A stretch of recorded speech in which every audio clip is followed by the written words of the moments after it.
cooperation is inspiring.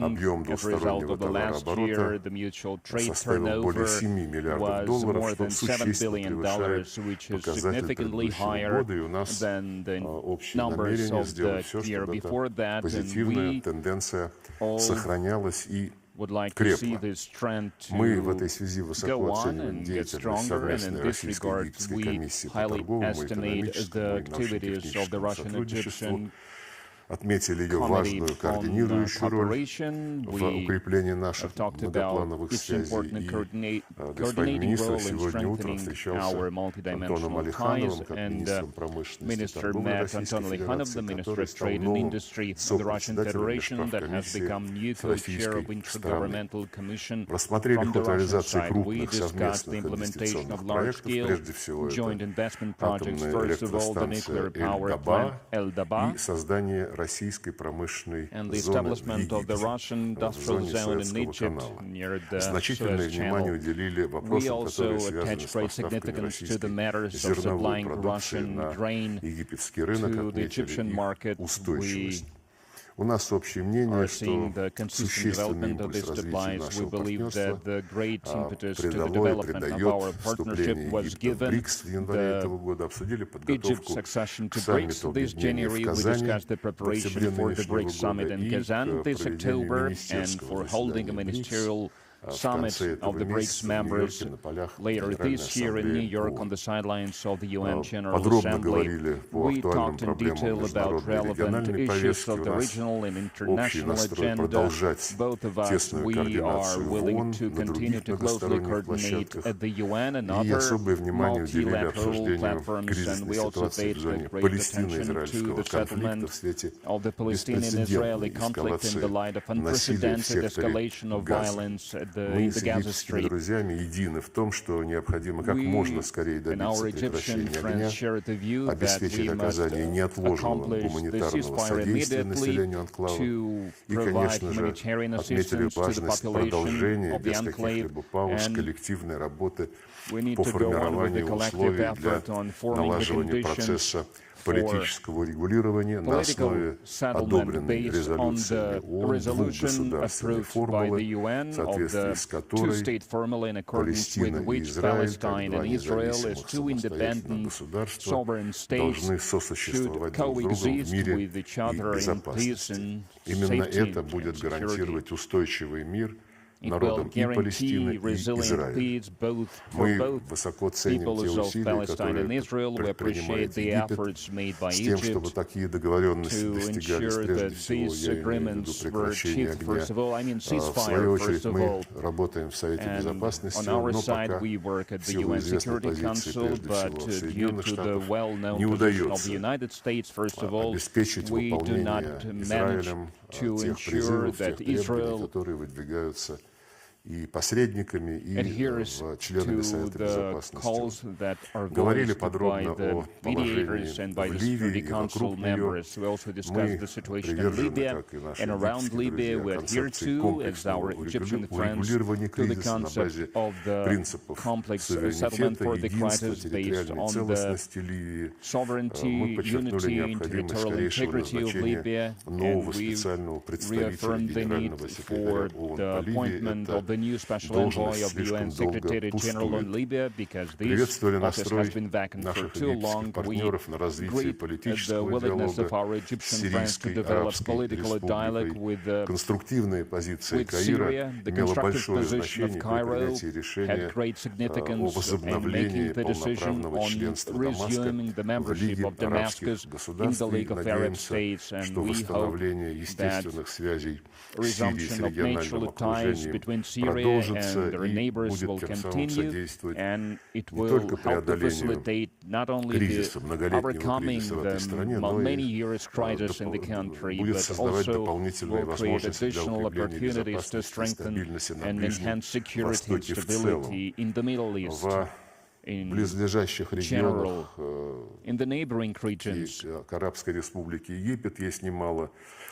near the Arab Republic of Egypt, there are numerous problems, numerous issues that sometimes directly concern the interests of Egypt. I mean, Sudan, Somalia, Красное море, the Red мы Sea. исходим из того, что We come все from the эти assumption that проблемы должны all решаться these через problems прямой must be диалог resolved via direct непосредственно dialogue вовлеченных сторон при of the parties поддержке, involved in these прежде issues, всего, with the support, соседних first of all, государств. of the neighboring Ну и мы states. также рассмотрели And ряд we практических вопросов, also которые связаны с looked into проведением matter of practical первой matters министерской конференции related to форума the партнерства holding the first Россия-Африка ministerial по решению conference прошлогоднего саммита, который состоялся в after июле в the last Санкт-Петербурге. year Russia-Africa Эта сессия summit that took форума place in партнерства на July уровне in St. министров Petersburg, иностранных and дел this состоится session в of Сочи partnership 9-10 among the foreign ministers will ноября take нынешнего place года. in Sochi Я this выразил November. I признательность express нашим my египетским gratitude друзьям to за our Egyptian friends сбалансированную, for their balanced, конструктивную позицию constructive по position ситуации на on the Украине situation и in вокруг Ukraine нее. and around Ukraine. Мы обменялись We оценками exchanged о our том, как assessments of этот вопрос how обсуждается this в matter различных is being форматах, discussed in various и formats. со своей стороны изложили наше видение And we explained тех проблем, our которые view, сейчас those problems возникают, that в том числе и в международном currently сообществе, exist и наше видение in путей the international преодоления community, этих in our проблем на understanding of основе how these problems учета could be законных overcome, интересов considering Российской Федерации. legitimate interests of the Russian Мы Federation. условились продолжать совместную работу по всем направлениям нашей We agreed двусторонней to повестки continue дня to и work по together on all the международным items of и our региональным bilateral делам. agenda, on all the regional and international matters. معالي الوزير سيرجي لافروف وزير خارجية روسيا الاتحادية، السيدات والسادة، Minister في Sergei البداية Lavrov, أود dear أن Foreign Minister of the أتقدم Russian بخالص Federation, الشكر ladies and والتقدير gentlemen, I would like to إلى start by الوزير sincerely لافروف thanking على حسن Mr. الضيافة وكرم Lavrov, الاستقبال Minister الذي Lavrov, حظيت for به the منذ cordial وصولي welcome and إلى hospitality العاصمة موسكو بالأمس. extended to us in لقد سعدت Moscow since the للغاية moment we've بالحوار arrived. الذي أجريته اليوم مع صديقي الوزير لافروف،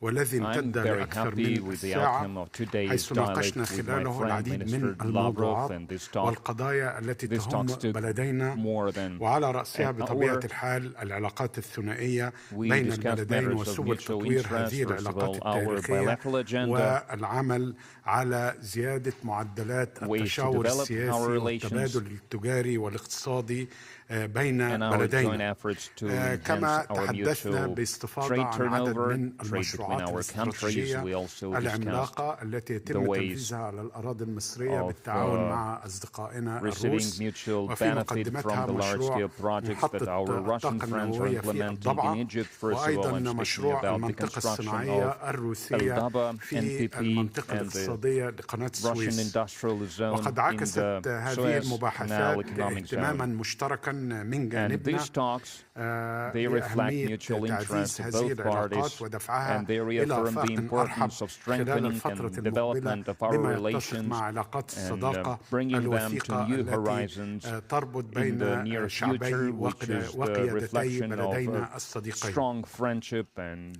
من firm جهة أخرى relations that بطبيعة bring الحال تأتي our زيارتي الحالية countries إلى موسكو together. في On the other ظل hand, my visit to ظروف Moscow إقليمية is taking ودولية place against the شديدة backdrop الاضطراب وشديدة of very التوتر، difficult and وخاصة concerning في events منطقتنا في taking منطقة place in الشرق the الأوسط region, التي especially تمر بتطورات بالغة in the Middle الخطورة، East, تتزايد معها مخاطر اندلاع حرب واسعة that is النطاق going في through the period المنطقة of لا dangerous تبقي transformations. We على can see شيء. a full-fledged لذا تأتي war هذه that الزيارة إلى has broken العاصمة out موسكو in our في region. ضوء العلاقات التي تربط بلدينا، وفي ضوء So أيضا my الدور visit to الروسي Moscow الفاعل والهام is aimed في not only at المنطقة discussing and العربية وفي strengthening the القارة bilateral الأفريقية وعلى cooperation, المستوى but الدولي. also at وفي هذا discussing الصدد ناقشت relevant, مع صديقي الوزير outstanding لافروف issues تطورات of الأوضاع في regional الشرق agenda. الأوسط، With my وعلى friend, رأسها Minister Lavrov, we الحرب discussed the والعدوان developments in the الجائر Middle East. First of المستمر all, the على aggression, الشعب الفلسطيني الأعزل سواء في قطاع continuing غزة aggression أو of في Israel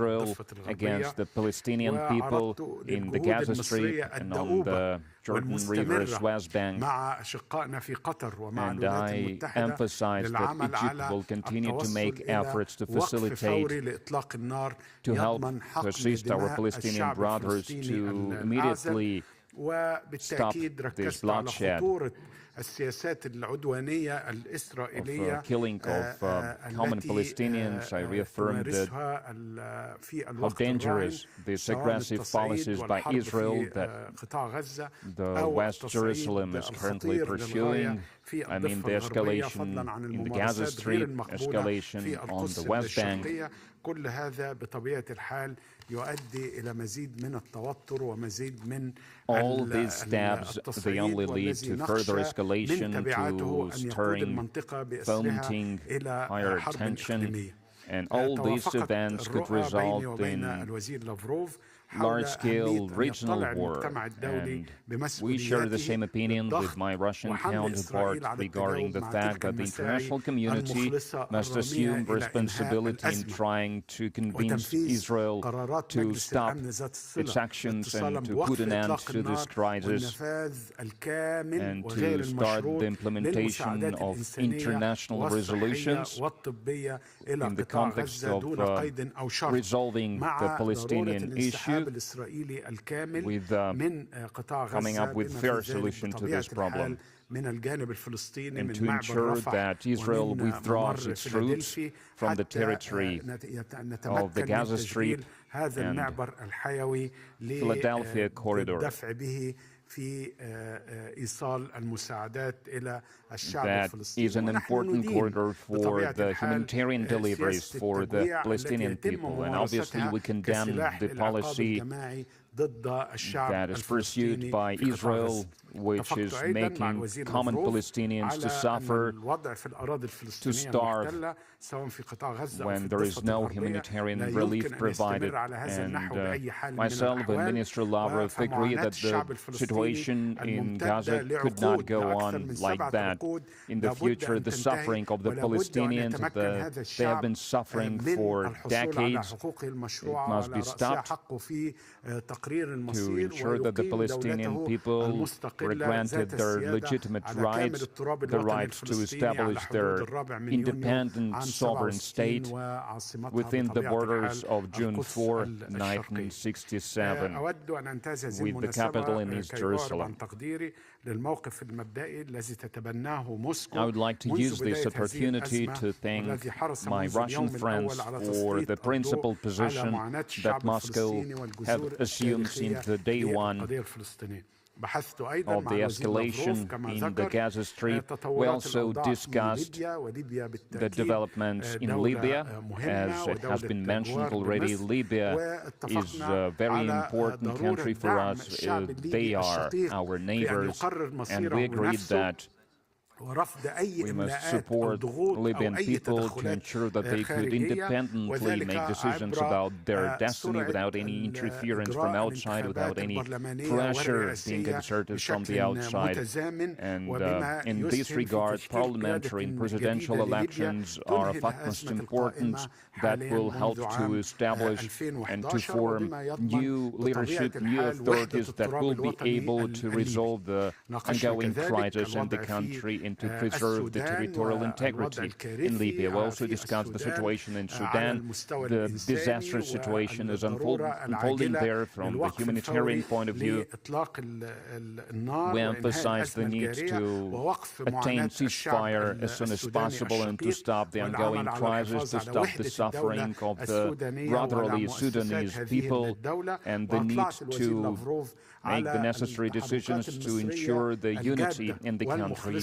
I also informed Minister Lavrov about the steps that Egypt is taking with the goal to settle this conflict as soon as possible and to attain a political resolution to this conflict. We also discussed the situation in Syria, and we agreed that one needs to go on with the joint coordination between Russia and the Arab states, especially considering the important role played by the Russian Federation in this case, in this dossier. And there is willingness to go on with the work to put an end to the conflict and crisis in Syria, to ensure ensure sovereignty of the Syrian Arab Republic, unity and territorial integrity, and facilitation and assistance to the Syrian people in their struggle against terrorism. And the political resolution based on the UN resolution number 2254 also informed and briefed Minister Lavrov regarding the latest development in this dossier. And I highly appreciated the efforts that Russia is making on the Syrian track. We also discussed a number of other matters of the international agenda, among them, of course, safety and security of navigation in the Red Sea. We all suffer from this rising tensions in the region. Egypt was one of the countries that suffered the most from the aftermath of this crisis. Every month we suffer losses in income from the transit of cargo via the Suez Canal. So that's why I would like to reaffirm once again that we need to find an agreement, a solution that would resolve this issue so that no party could use the current crisis to justify their actions that would damage the third countries.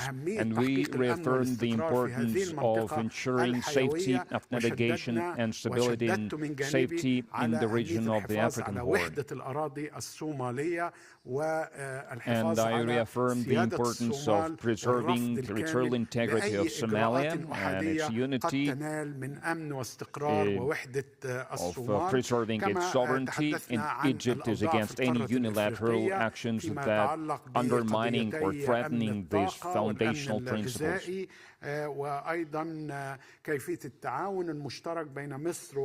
We also discussed the matters of energy security and food security and the ways of cooperation between Russia and Egypt to ensure the support for the African Horn countries. And we also discussed the preparation for the BRICS summit. And everyone is well aware of the high assessment and the gratitude that we express to the Russian side for their coordination and support in Egypt's accession to BRICS. I would like to thank Minister Lavrov for the cordial welcome, and I reaffirm that I'm ready and I'm open for further efforts to attain prosperity of our friendly peoples, and with the goal to promote our cooperation to the new level, to the new heights. And in the future, in the near future, I would be happy to see Minister Lavrov in Cairo. Добрый день, Мшейх Хусейн, корреспондент Аль-Кахира. У меня есть два I've got вопроса. two questions. The first question is for Minister Lavrov, and Первый, какие шаги намерены Россия и Египет предпринять для решения what проблем steps Russia and Egypt Пожалуйста. would like to make to resolve the problem in Palestine? And the second question في ظل is التهديدات for الإسرائيلية Minister الأخيرة Abdelatty. بتوسيع الحرب مع لبنان، هل تتوقعون بأن تذهب Considering المنطقة نحو الانفجار؟ the وماذا Israeli تأملون من threats روسيا to وخاصة في expand the مجلس الأمن war الدولي؟ in the Middle East. So, is Egypt ready for this expansion, and what is your cooperation efforts with Russia in Security Council, among other things? In our introductory remarks, we mentioned what steps we are making. Egypt and a number of other countries is striving for finding some recommendations that would be acceptable both for Israel and Hamas. We welcome any steps aimed at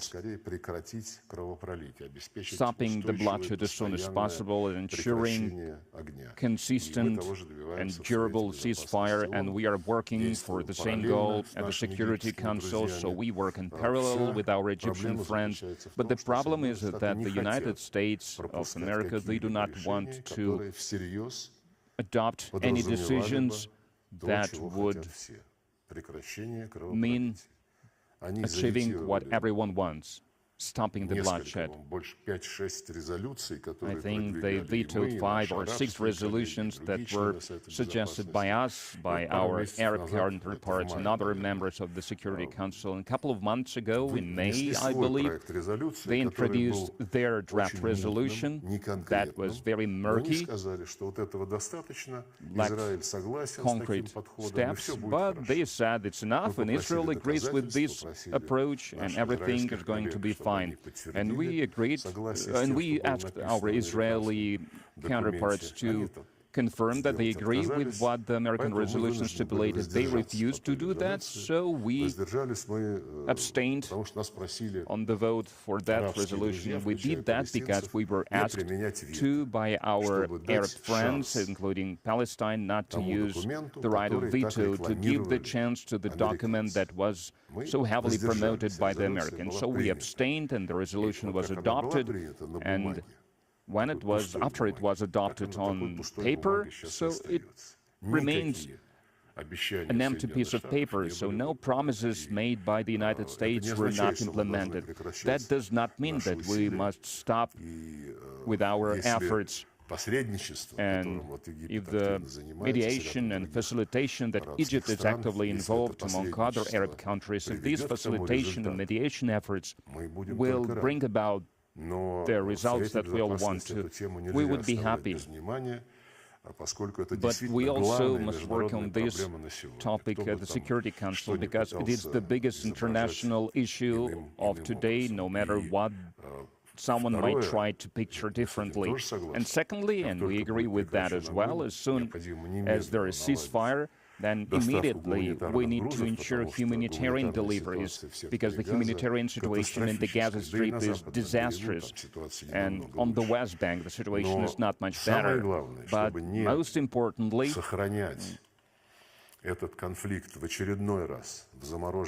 we cannot keep this conflict frozen once again. So we need to make everyone who stands against that, who opposes that, to enact the Security Council resolution on the establishment of the Palestinian state. It's not an easy task considering how the situation on the ground looks now, considering a lot of illegal settlements of Israel on the West Bank, but we cannot step back from the decisions that were made and that were supported by the vast majority of the world nations.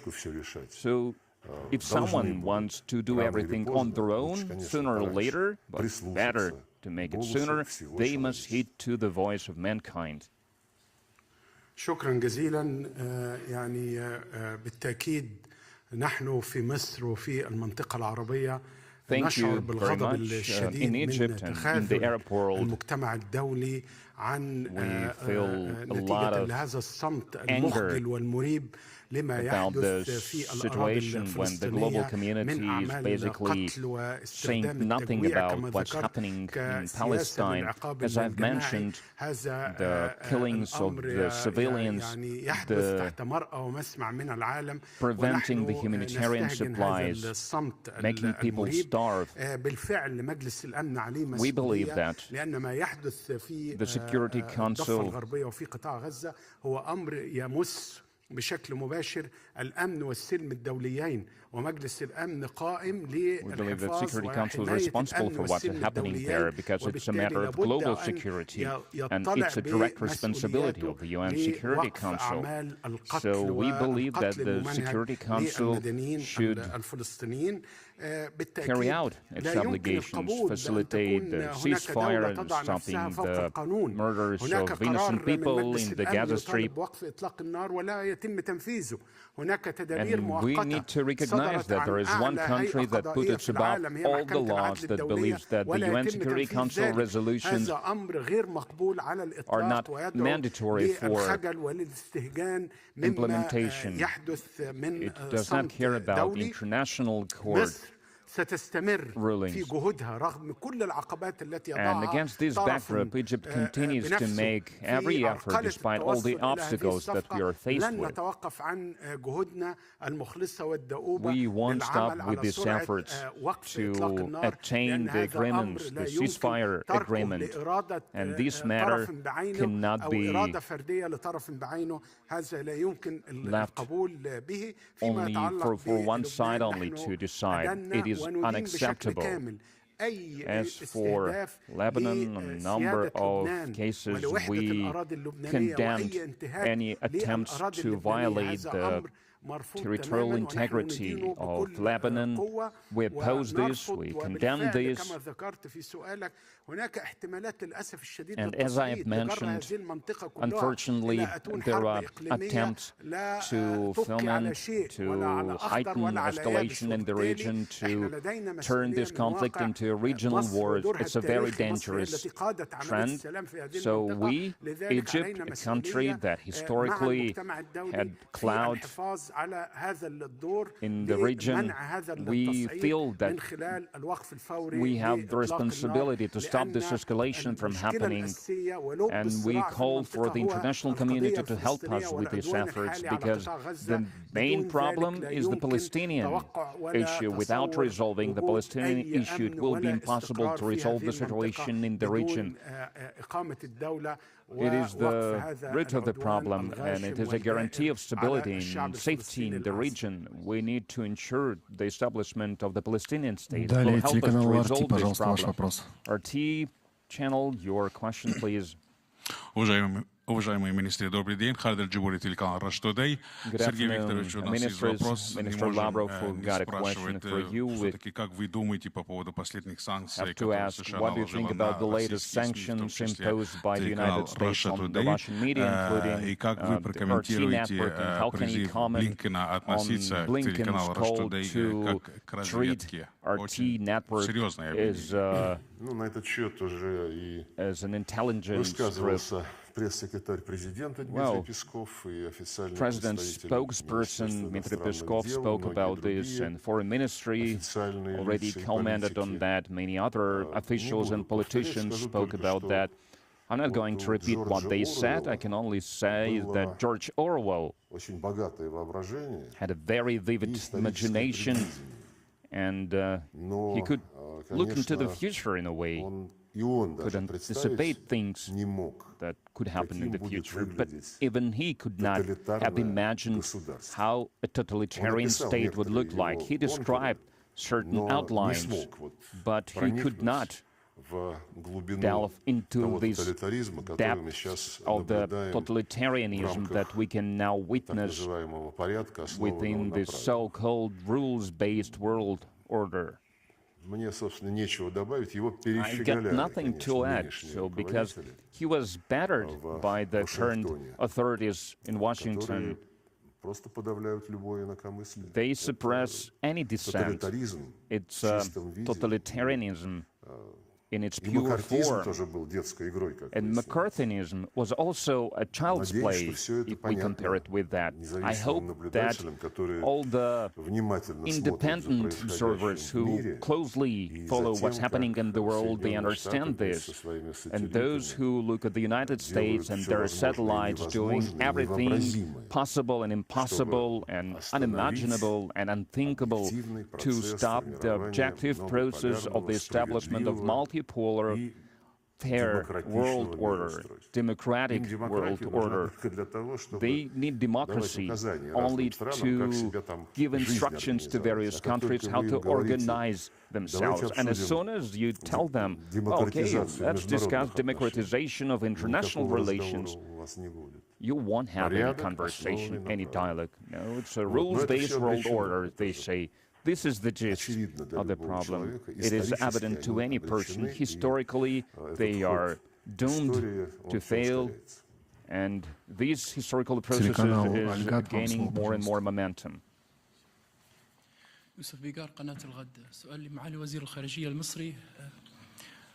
Question for the Egyptian Foreign Minister. There are only a few weeks when we are going to mark the anniversary of the war in Gaza. Is there any chance to see the ceasefire announced, declared in the near future? And considering that Egypt is violating the international law in Philadelphia Corridor, what steps should be taken?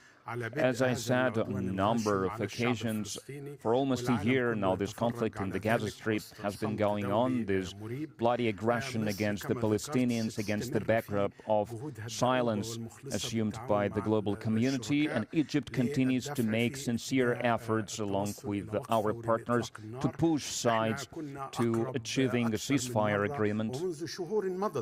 On a number of occasions, we were really close to attaining this agreement, and several months ago, we could have reached this agreement in accordance with which all the hostages and prisoners of war would have been released. But at the very last moment, something stood in the way, and Israel came up with some new conditions, but we will continue, we will go on with our efforts along with our partners to stop the violence, to attain an agreement, to release hostages, to attain ceasefire and implementation of all the humanitarian and medical obligations to the Palestinians. And the final question of the press conference is Vestia. Good afternoon, Minister Lavrov. We've got a question for you.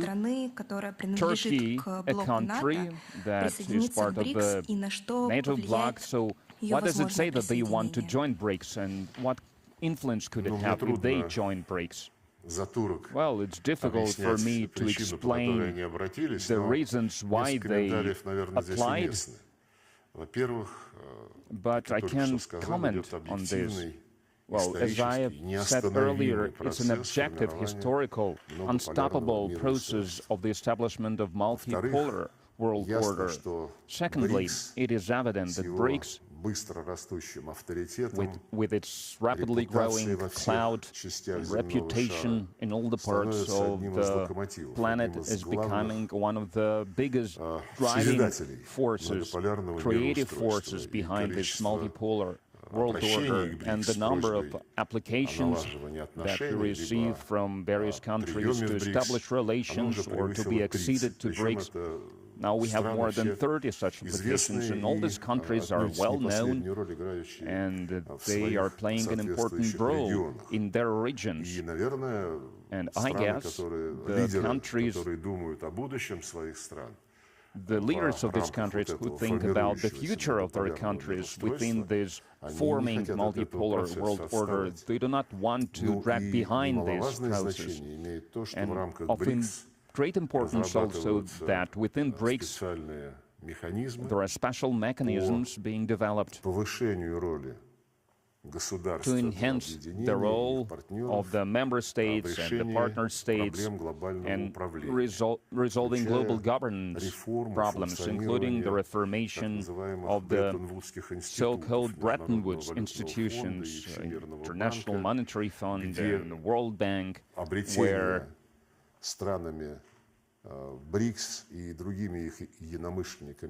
when BRICS countries and like-minded countries, when they have enough votes in these institutions that would correspond to their actual financial clout, it is being stopped artificially, prevented artificially by the United States and their allies. The same is happening in International Monetary Organization. The reformation of this institution is prevented. That stops the true trade capabilities of every country to be assessed as it should. It is being done artificially. And against this backdrop, a lot of people, a lot of countries are attracted by the fact that in BRICS we are working on alternative payment platforms that would allow to carry out trade investment, to carry out other financial operations without any dependence on those who decided to turn dollar and euro into a weapon. No one wants to be in this position, and everyone understands that anyone could end up under American sanctions and Western sanctions. So the process is ongoing on destroying those structures that were created as part of the Western globalization when everyone was convinced that honest competition, the free market mechanisms, when everyone was convinced that dollar belongs to mankind, and now everyone understands that this is not true. All these levers, all these globalization mechanisms that are being promoted, first of all, by the Western countries, they are used in illegitimate policies in trying to suppress competition with every means possible to preserve the hegemony that is disappearing in front of everyone. And if we look objectively at the position of those countries that approach BRICS, if we speak in general terms, all of this is becoming important for making decision about the future course of these countries. Thank you. We are concluding our press conference. Thank you, colleagues.